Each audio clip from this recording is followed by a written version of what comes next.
So, something I've never shared before. I ran for my life in 9/11. I can't believe I'm sharing this with you guys today. Thankfully, I'm alive. Thank you to the Michael Jackson concert. I was at the Michael Jackson concert the night before.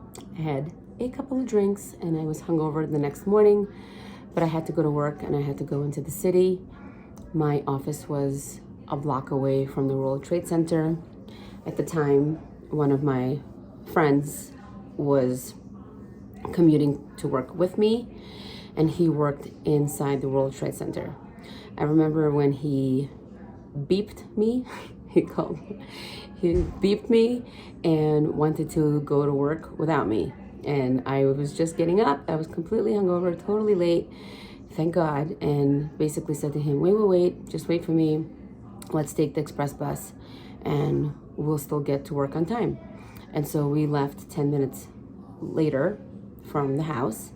And normally when we take the city bus, it drops us off right in front of the World Trade Center at 8:40. So he would have been at his desk. I would have been walking in the city to my office. So I would have been on the street when the plane hit and all the debris and everything that started falling on the floor, I would have been right under it. So thank God I was hungover from the Michael Jackson concert. So we're sitting on the bus and I had some snacks. I always brought snacks, so I was such a foodie. I wanted to snacks, he fell asleep. And so I woke him up to feed him my snacks. And as I woke him up, we all had walkie-talkies on, but we were able to see the first plane hit the tower. So we had no idea what was going on, thought obviously that some was stupid and didn't see the building. And then right after that happened, we went right into the tunnel. So now we were in the tunnel, going into the city, underwater, there was no way out. And everybody started listening to their radio and everybody started being scared. We all thought it was like the movie Independence Day. We thought that the city was being bombed and that the tunnel was going to be bombed next because it was the Battery Park Tunnel. And so I started freaking out and I started screaming at the bus driver to let us out and walk. But of course, a bus driver is not allowed to just let you walk in the tunnel.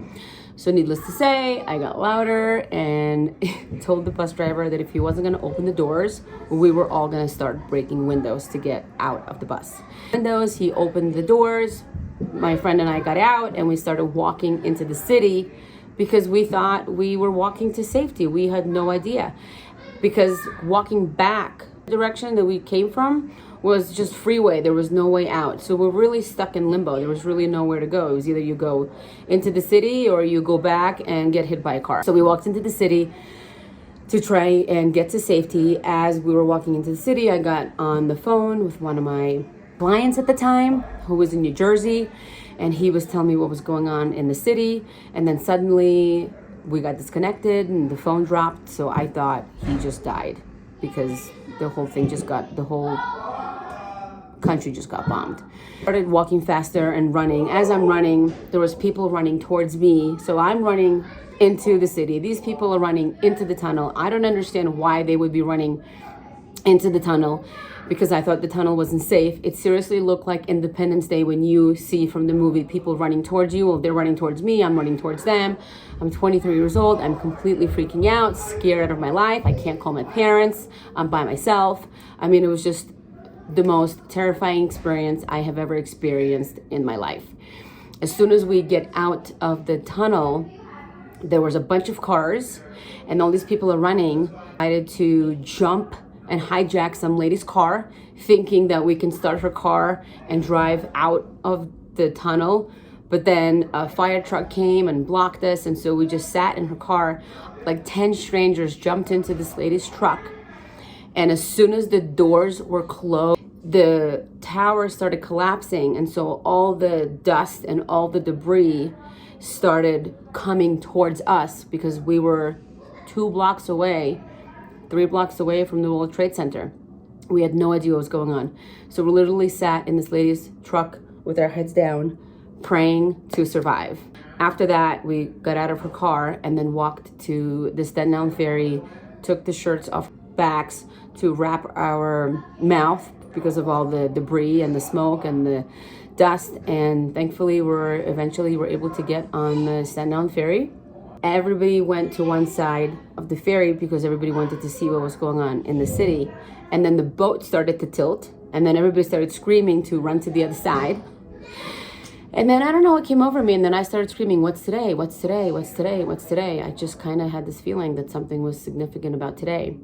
What was weird about today and that day is that my mom was born in Russia, and her address was 9/11. I don't know if you guys have been following me long enough or if you worked out with me live, but there's always orbs. My mom passed away in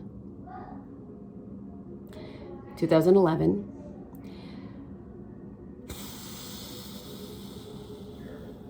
She passed away in 2011, and so there's always orbs in all my live workouts. And so it's just crazy that I ran for my life in 9/11. She was born in apartment address 9/11. She died in 2011.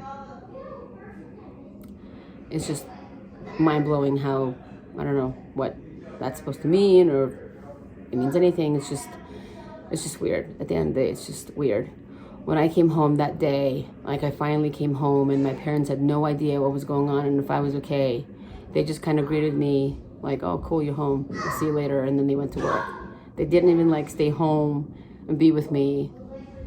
And it's just so sad how distant we all were in my house. And I'm sharing this with you today. It's just wild what I've experienced growing up here in America.